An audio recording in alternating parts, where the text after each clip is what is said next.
haven't checked the weather yet, but I know it is the perfect day to chat about adult Jewish literature. I'm Cheryl Stahl. Thanks for joining me here at Nice Jewish Books. You've probably noticed that the vast majority of works that I cover on this podcast are novels with only a couple of collections of short stories. So today is one of those rare short stories days. I am very pleased to welcome Joan Leegant, who won an honor award from the Association of Jewish Libraries Jewish Fiction Award.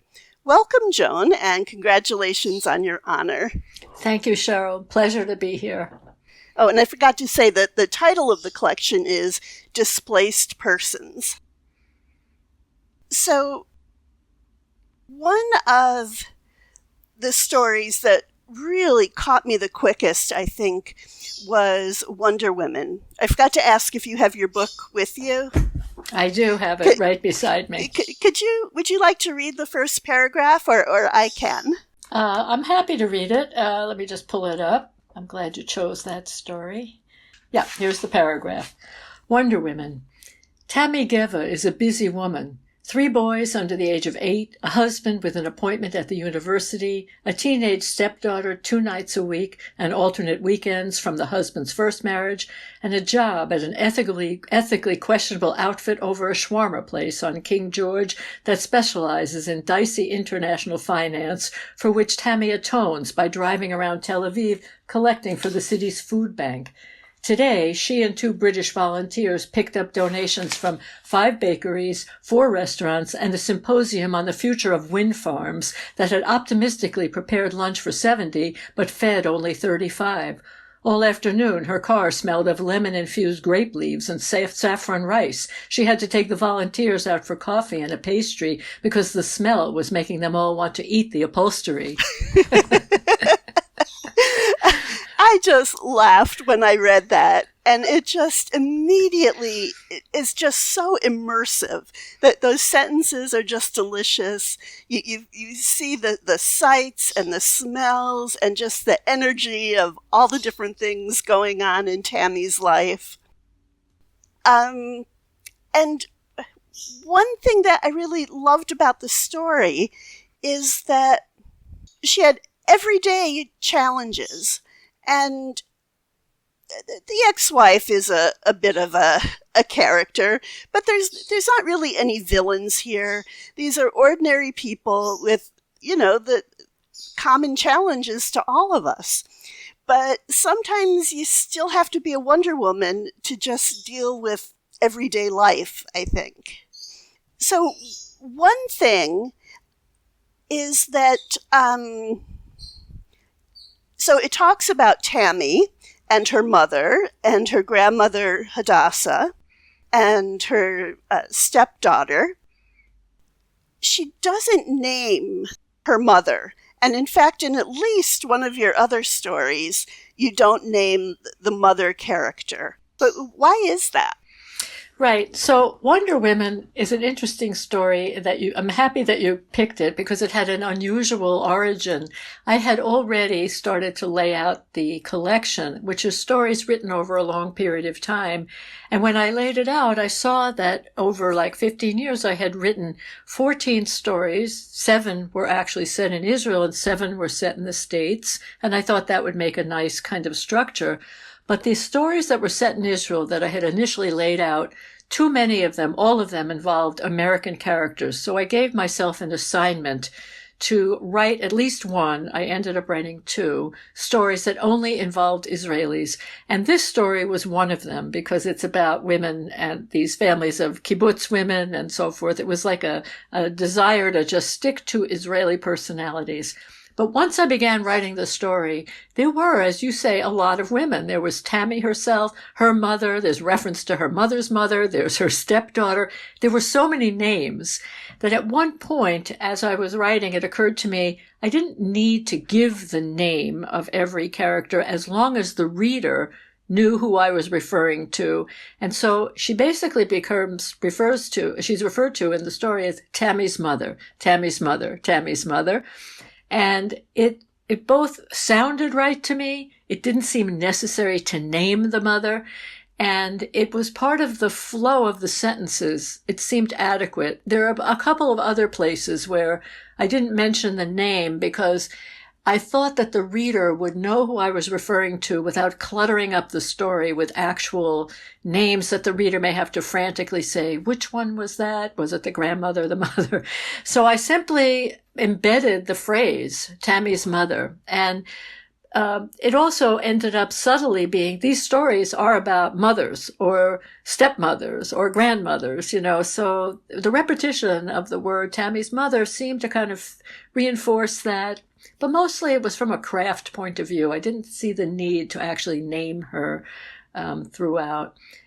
Because I did want to reserve the names for the other characters. And by the way, the Wonder Women name, I loved it because I had seen the movie Wonder Women with Gal Gadot, who is Israeli. But these women are kind of Wonder Women, they do everything. Her mother's mother was a kibbutz founder, and, they are doing everything that women are supposed to do. So I like the allusion to the character who is the superhero character. And at one point, the mother, Tammy's mother, refers to her as the beautiful Israeli with the medal across her forehead. So it allowed me some play on the Wonder Women movie and the Israeli figure, the Israeli actress. So they all got to play together. But yeah, the names, sometimes you want to include names, and sometimes it's better if you just refer to them by their relationship. So all the women were very different.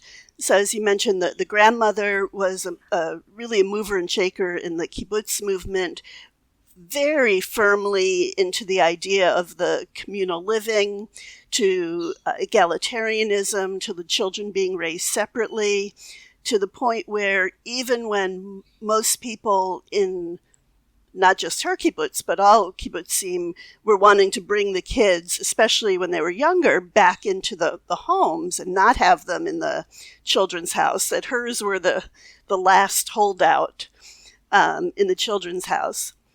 And then Tammy's mother grew up feeling a little bit of a misfit because of this, right, and very insecure about her role as a mother.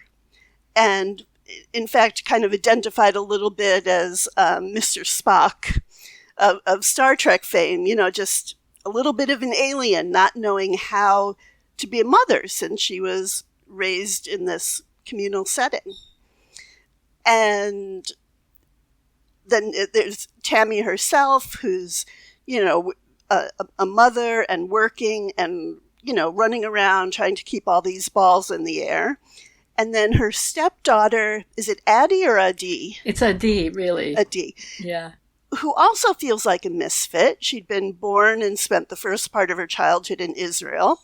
And then when her parents' marriage fell apart, her mother took her, out of anger, left the country with her and brought her to the United States, where they lived for another several years. And then her mother said, I'm done with this. I want to go back to Israel. So she came back to Israel with really just a 7th or 8th grade vocabulary and, Hebrew speech patterns, and in some ways was ahead of the kids scholastically in school. So she very much felt was the misfit. Mm-hmm. So that was one of the many lovely things about this story, was that the grandmother, I think, shocking to herself, Tammy's mother, shocking to herself, connected with Adi. That she thought that she didn't like children, she wasn't a good mother, and Tammy said, no, you were a great mother. And they kind of connected as fellow misfits. Right. So, one of the things about my writing process is that I don't really know what a story is going to be about, what sort of revelations will come out. I don't even know what I feel about the people until I'm in the act of writing it, until I'm actually putting it down on the page. So I didn't know any of these relationships were going to happen. I didn't know how they would evolve. I didn't know I didn't know who the people were. I just literally, like I say, started with the assignment to myself, write a story just about Israelis. And I have long been interested in the kibbutz, especially this notion of the children being raised in their separate houses. And many years ago, I watched a film, I think it was called Batei Shemesh, Children of the Sun, about the kibbutz movement and about both the beauty of it, which is mentioned in the story. They live out, the kids run around outside, they have lessons in nature, there's not a lot of personal ambition, people don't worry about money, they're very close with their friends. But in some of the most extreme kibbutzim, children didn't even know who their fathers were, and they spent maybe 2 hours a day with their mother or parent, and that was it. And there's a line in here where they said their only time with a parent growing up in these kibbutzim was when they would take a trip once a year to maybe the Lake Kinneret, where they would watch the people driving up in their private cars with their own pillows. Or maybe they would go to the city and watch the capitalists oppress their workers, because they were very steeped in communist ideology. But it is true that one of the fallouts of kibbutz life, which resulted in many of them abandoning the children's houses, was this sense that it was possibly detrimental to children to be raised without this connection. And there are some books that talk about the generation of founders were themselves somewhat traumatized. They weren't necessarily all Holocaust survivors, but they wanted to separate from the bourgeois notions of the nuclear family. So in this story, it ends up being, you almost see there's 4 generations there of people who have those different ideological leanings. So the founding person, was a diehard. She didn't want anything to do with having children. She didn't want to be anybody's mother. And then this idea of how good a mother her own daughter would be, she was nervous about it. She didn't know how to be a mother. That's why she identifies as an alien. And then she has a daughter, Tammy, the main character, who has her own babies, and then she has the stepdaughter. And then, as you said, the stepdaughter feels like an alien because she's half Israeli, half American, and they bond over their feeling both, strange and a little bit displaced. So, but the kibbutz movement is very interesting to explore. So I found myself unwittingly, I didn't know I would do this, exploring it through these invented characters.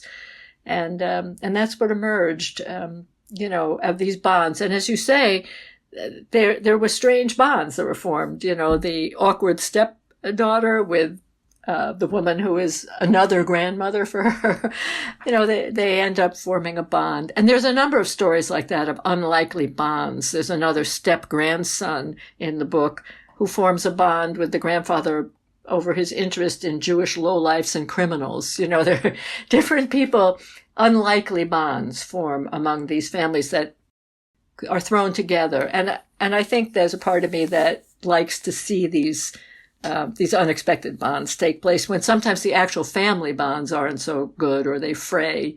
There are other people that can step in and fulfill those roles. So that's a little about what happened here.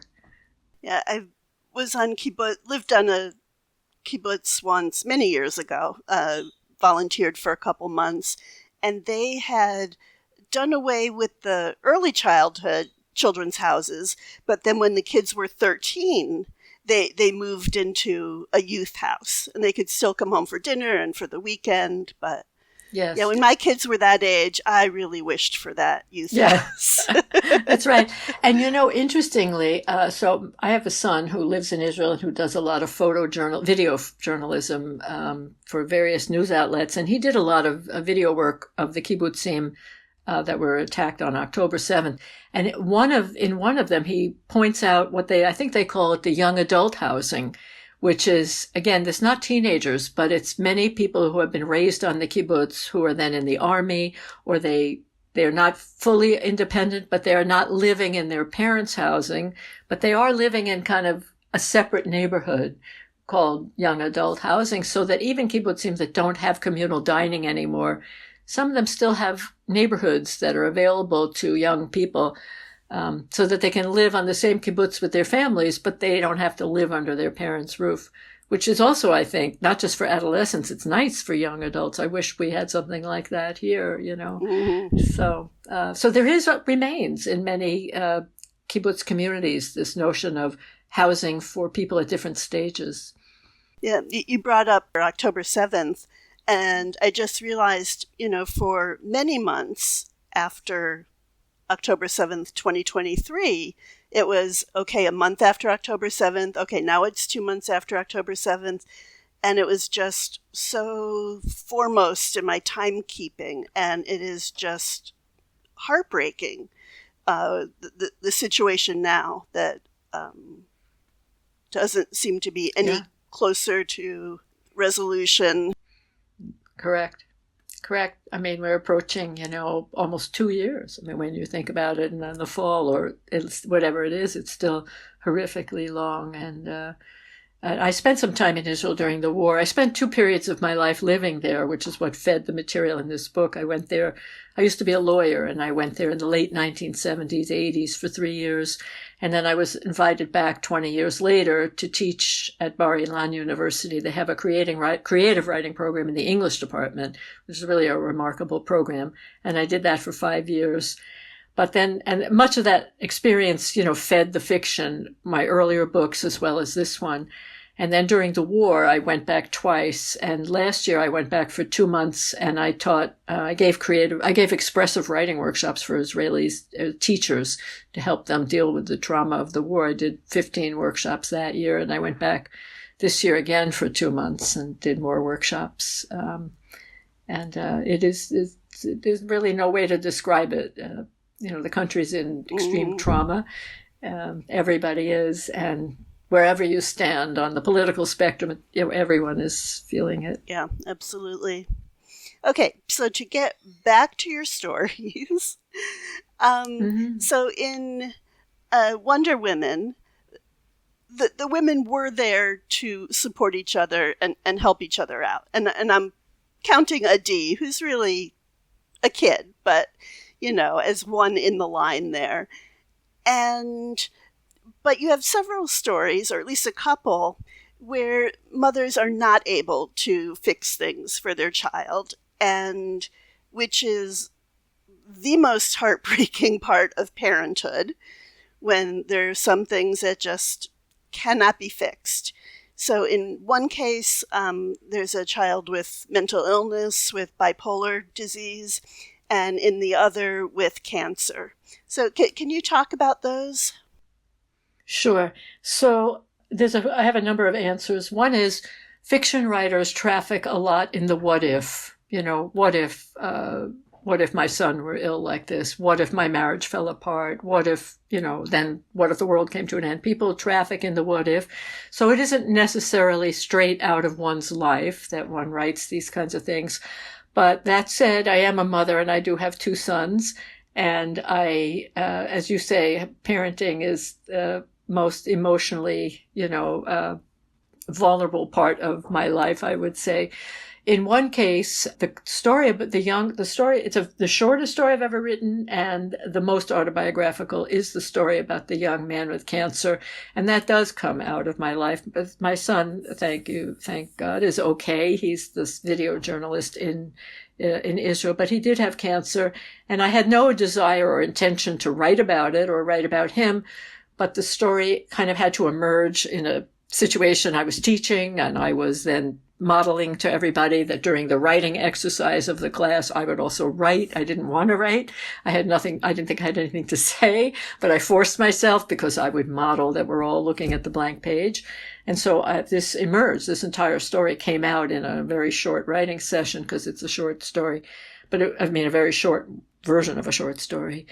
It was almost like it was sitting on the top of my head waiting to be written. I wrote it about a year or so after I finished treatment.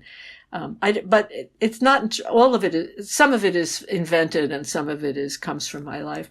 The other story about the young man, the son with mental illness, that comes out of just being, having friends who have gone through this and a lot of the what if and the worry that you have about your own children. And it's an invented set of characters in an invented situation. But what is most moving to me, even now, because as I said earlier, I don't know what I'm going to say. I don't know where the stories are going to go. I don't know what I'm going to end up excavating in terms of emotion until I've written it, is the very end of that story. It's not really a spoiler, I think, if I say the very last two lines. The woman her son is in and out of the house, and he disappears for periods, and he comes back. And at the very end, by the end of the story, he has come back for a while, but he stays in the basement, and his friends have taken his car, and his car is his way of escaping. But the car has been brought back, and the mother has sort of come up with this desperate plan to hide the car, as, just like to keep her son home a little longer. And the last two lines are this. She thinks to herself, as she's waiting, the friends who have brought the car back, it's the middle of the night, they tiptoe away, her son is in the basement, and she thinks to herself as she watches them tiptoe away, after she's considering the plan that she's going to go take the car and hide it, she says, she knows it's just a drop in the ocean, a way to keep him safe a moment longer. Meaning, you try these things, but you can't save your children. And I could have ended the story right there. She knows it's just a drop in the ocean, a way to keep him safe a moment longer. But then there was one last line, and it kind of came to me, it rescued me almost. And it says, but this is the moment she has. Meaning, you can't keep your children safe. It's just a drop in the ocean, a way to keep them safe a moment longer. But take the moment that you can, and you do what you can, even though hiding his car is not going to solve his mental illness, but you do what you can. And that's kind of what I have kind of come to, and my understanding as just a human being, not just somebody's mother, is just, we can't save the people we wish we could save. And that is part of parenting. So there are a few places in the book where this emerges. So you're right. I was trying to find the title of the one with the child with cancer. Yeah, it's called Bus. That one is called Bus, and the other one is called Hunters and Gatherers. Yeah, Bus is the last of the Israel stories. Yeah. So another thing that struck me about that is how quickly things can trigger us. I mean, not necessarily in a bad way, but the character gets on the bus and sees someone with stuffed animals, and she's instantly transported to, her son's side when he's in chemo with all these stuffed animals around. So it's these, things that are, kind of a direct line to a memory. Yeah. Yeah. And when I was writing this, Cheryl, I have to say, when I talk about the story, that bus, there is a bus that is decorated with stuffed animals. It's really true. There is such a bus. But why the narrator of that story, the mother of this son, when she got on the bus and suddenly thought of her son's cancer treatment, and it's a line that says she forgot all about her worry about being on the wrong bus and getting lost and all that. And she thought about the last time her son got an infusion. That's the line. And when I wrote that, I was shocked. I didn't know why would she suddenly think about her son? In real life, there's no connection between the stuffed animals and her son's cancer. Eventually the story does reveal a connection. But when I wrote it, I had no idea why this narrator would suddenly think about her son. Now, by the time you read the end, you do see it, but even I, as the writer, now can look back and see how she might have remembered it, even though it was a fictional connection, but even an emotional connection made itself clear to me. But you're correct. It was like a total pivot. And what I've learned in the course of writing is I have to just go with my unconscious almost, the sentences, just go along with what the sentences are taking me to, even if I don't know where it's going and why it's going there, because invariably the sentences or my unconscious or the part of me that writes these stories knows more than I know. It was only, it pulled me. It said, oh, and I remember when I wrote it, I said, why? But I didn't stop. I just kept going because I'd learned after 20 years of writing, just go with where the sentences are going. And that is what happened to her, but I think it works the same in real life, And the woman getting on the bus at the very beginning, the reader reads, she's anxious. She's a little afraid of getting lost. She doesn't know where she's going. She doesn't speak good Hebrew. she's always afraid of getting on the wrong stop. So you know that there's something permeating this woman's anxiety, or the world has been a little bit unstable for her. And when she gets on the bus, she's yanked back to the memory of her son's cancer. But that's also how memory works. Absolutely. Something triggers a memory, and there you go. And I'm so glad to hear that in your real life case that your son is doing well. In the story, it's ambiguous. Correct. We know it's the last treatment, but we don't know if that's because he gets better or because he doesn't. And I'll tell you something about that I don't always talk about, but I'm glad you mentioned it. So I wrote that story, and that was I've never write a story all the way through and kind of leave it as it is, but the story kind of came out whole in this writing session, pretty much as it is. And I remember, and then I went back to do some revision, and I was aware that it wasn't clear, did he live or not? So I tried to write it either way, and I couldn't.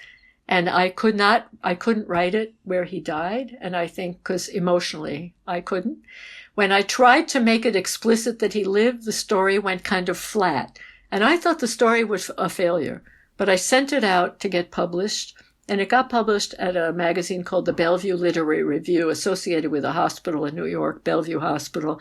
And they awarded it like second place in their fiction prize. Jane Smiley was the judge. It was very nice. But I asked the editor, were you bothered by the ending? Like, what do you think happened? And she said, it was ambiguous, but neither of us minded. It didn't matter because the thrust of the story was the relationship. But you're correct. I couldn't nail it down because a part of me couldn't write it in such a way that it was crystal clear. And it was a strange experience for me as the writer. Usually, you feel you've got to make it really clear. But it made me also learn that once you write a story, it goes out there in the world. It belongs to the reader. And fortunately, readers have kind of said the story moves them either way. But you're right. It was ambiguous, but not intentionally so. I just, I couldn't pin it down. It's not like writing is therapy, but your emotions do play a role as the writer. So I want to switch topics a little bit and talk about the importance of humor, because most of your stories had something funny in them. Like, the first paragraph of Wonder Woman had me laughing out loud. But especially in the story The Innocent, it really takes center place. So can you talk about humor and its role in your stories, and it maybe, if you feel like it, in Jewish life? Yeah. So, I do love humor. I write fairly dark material, as we've just been talking about, but I also like to write funny stuff. And, I had a wonderful time writing that story. There's another one called Roots that is kind of funny about, the step-grandfather who hits it off with his step-grandson, and they talk about Jewish criminals, and that has humor. And the story that you were mentioning, The Innocent, actually has jokes in it, one of which I actually made up. Most of them I got from free online, but I made up a few. But I love humor, and humor is fun to write. Humor is a little risky too. Like, if your joke isn't funny, it can really fall flat. But on the other hand, if you can let humor in, with even the stories that put it front and center, like The Innocent, it's a story though about a failed marriage and a problem situation, but the humor leavens it quite a bit. And that is indeed the case in Jewish life. If you ever read Leo Rosten's, the Yiddish books of the Joy of Yiddish, it's filled with humor. And even, I wish I would remember the name of this great title of this book. Now I can't remember the name of it, but it's about the Yiddish language. Humor has been used for Jews to deal with sadness and tragedy and trauma forever. So humor is a very big part of sort of the Jewish mindset, if you can find a way into it, often to leaven difficult situations. So the humor in these stories is present, but it doesn't, it doesn't mean the stories are just silly. They really have serious issues, but there's a lot of humor that some of the characters employ. And it's the characters themselves that rely on the humor to get them through. That's what you hear in that story, The Innocent, which is about an adult daughter and her father, and they can't help, and he's like an aging father. They both can't help but crack jokes. And in fact, the narrator, she cracks jokes all the time. Her husband can't stand it. He says, when are you going to be serious? And she's thinking, I am serious. Humor doesn't make me not serious. Exactly. He just had no sense. The guy had a stick up somewhere, and he wouldn't allow for humor. So humor doesn't detract from seriousness. It enables us to get through life. And that's what she uses, and that's what her father uses, and that is a big part of Jewish culture. We use humor to get through. So I got an opportunity to use humor. And as you're right, I hadn't even thought of the places like in that Wonder Woman story where she says they were so hungry they were going to eat the upholstery. It's just the humor appears in whenever it seems appropriate in certain places. I like to let it come out. And it does help the reader get through a serious story too. It's more enjoyable for the reader if there's a little lightness, and in the language too. Yeah. Yeah, absolutely. And that's been a trait in my family too, is that, even in the toughest times one way to cope is to seek out the ridiculous in the situation. And Exactly. That's what we do. And it's a very important part of being, the long Jewish history is replete with tragedy and trauma and expulsion, and so humor is a big part of how our culture has survived.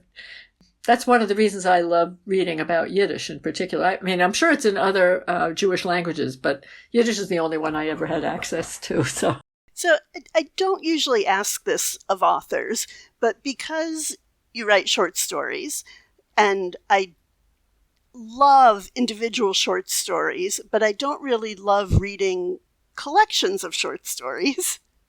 What are your reading habits? Do you like reading short stories, novels? Do you go back and forth? I read both. And I also, by the way, published a novel, and I'm finishing another one. So I write both too.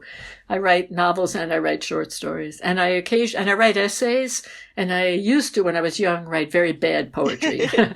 Never to the point where it was any good, but I was oriented towards short poetry as a kid. And then I wrote short stories. Then my first book was a story collection, but then my second book was a novel called Wherever You Go. And then this collection, which was stories written over a long period, and now I'm hoping to finish another novel. So I read both. As you say, I love to read novels as long as they hold my attention and they don't wander off too much. I like economical writing, so I tend to like economical prose writers, whether it's short stories or novels. I tend to go toward the more precise or more economical prose as a style.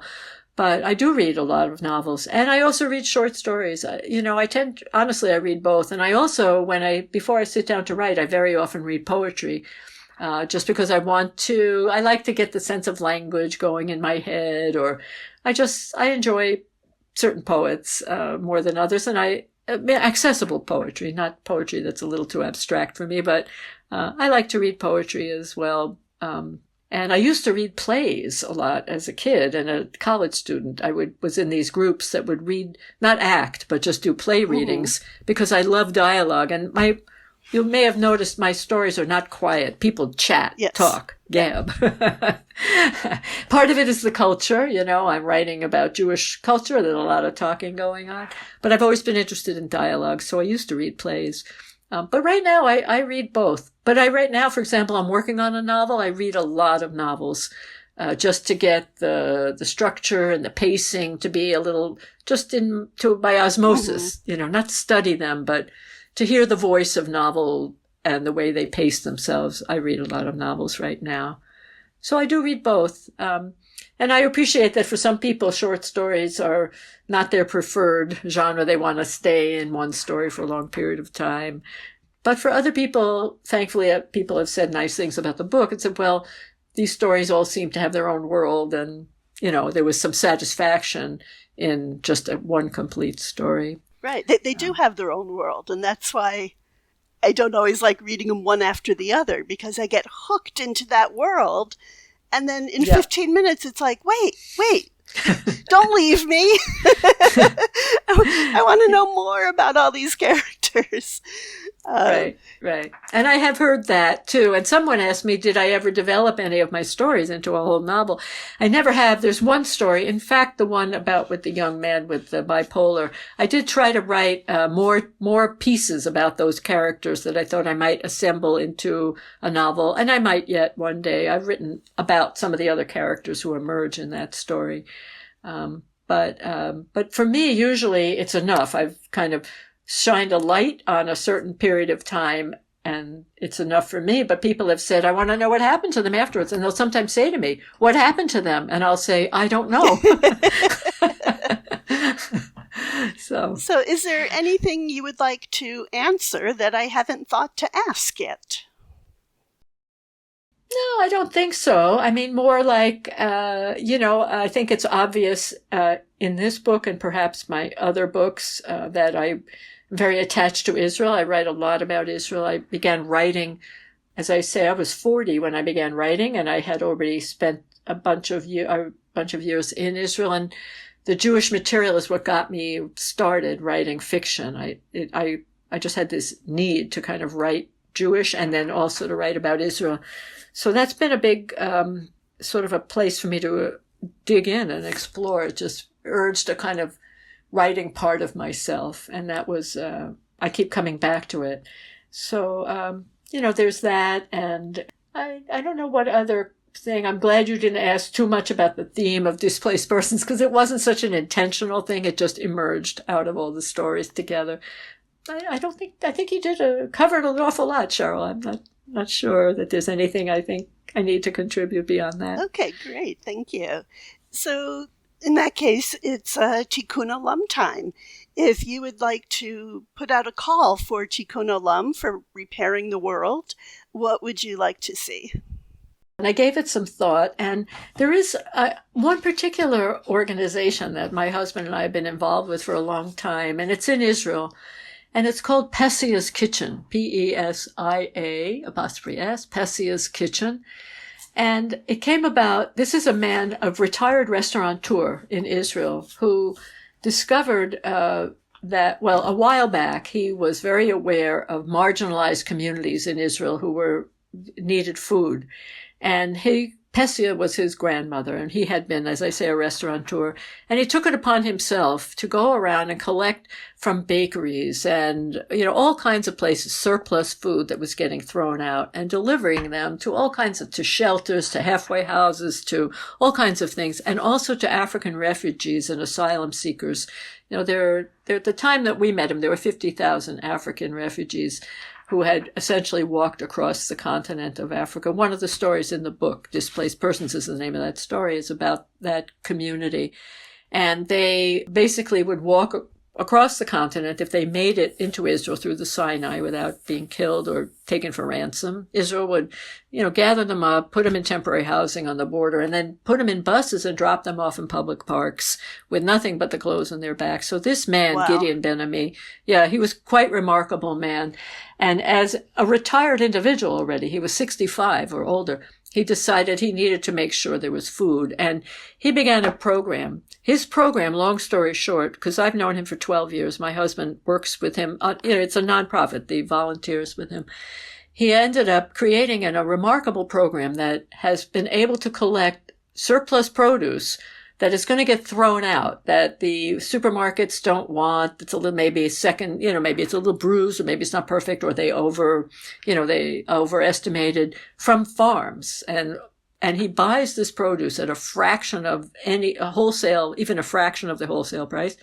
And he now has it delivered from the wholesalers to schools in poor areas in Israel, in large pallets, and the kids at the schools in these poorish, let's just say not prosperous communities, sort the food in bags. Every kid takes home bags, gives it to their neighbors, gives it to their friends, distributes it in the community. And he's done an amazing job to solve what's often called the last mile. We have it here in America. Lots of surplus food, lots of need, and nobody knows how to get it, from the fields or the farms that want to give it away to the people that need it. So he's trying to expand his program to serve many, many more schools. And I just urge anyone listening, to look up Pesia's Kitchen and to consider it as a place to support, because every dime goes toward the food, toward the kids, toward the schools to help. And in Israel, there's a huge amount of poverty, and it's gotten worse. The food costs have ballooned over the years from inflation, and the war has made it worse. So there are communities that desperately need food. So to me, that's hands-on tikkun olam. And if I can even influence one person listening to look it up, I'll feel like that was a help. So thank you for asking. That's wonderful. Yeah. So was that the inspiration for Tammy's volunteer work in Wonder Women? Yes. As now that you mentioned it, correct that she would drive around and collect food, and that's exactly right. That's right. If someone wants to contact you, what is the best way? So I think very simply to go on my website, which is my name, www.joanleegant.com. And there's a contact page there.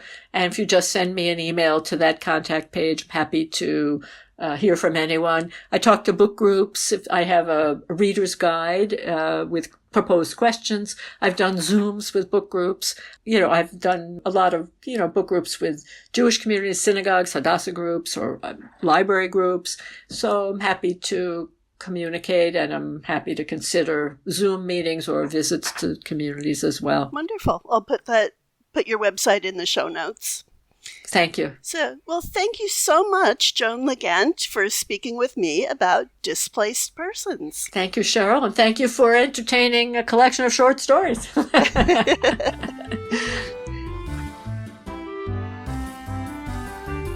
If you are interested in any of the books we discussed today, you can find them at your favorite board and brick or online bookstore, or at your local library. Thanks to Dianki for use of his Freilich, which definitely makes me happy. This podcast is a project of the Association of Jewish Libraries, and you can find more about it at www.jewishlibraries.org/nicejewishbooks. I would like to thank AJL and my podcast mentor, Heidi Rabinowitz. Keep listening for the promo for her latest episode.